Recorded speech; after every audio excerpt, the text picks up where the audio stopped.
Welcome to the last breakfast. Please enjoy the video. You'll start by confirming 2 essentials. The Rupay card is active and your phone number matches your bank record.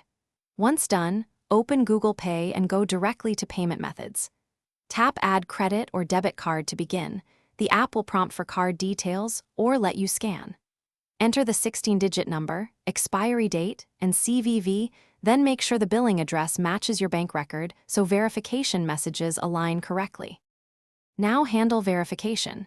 Google Pay will ask you to verify the Rupay credit card via OTP or through your bank's app.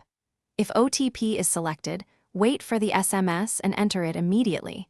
If your bank supports in-app approval, follow that prompt and approve the request. Make sure to keep Google Pay open and connected to the internet during this step so the tokenization completes. Once authorized, Google Pay replaces your card number with a secure token for safer payments. Finish by selecting the Rupay credit card as default if you prefer, then test with a small tap-to-pay or online transaction to confirm success. If you don't receive an OTP, make sure your mobile number is correct with the bank and retry. Also check network and SMS blocking settings.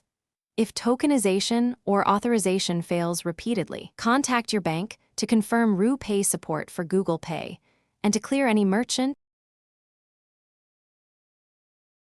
Thanks for watching. If this was helpful, leave a like and consider subscribing. See you next time.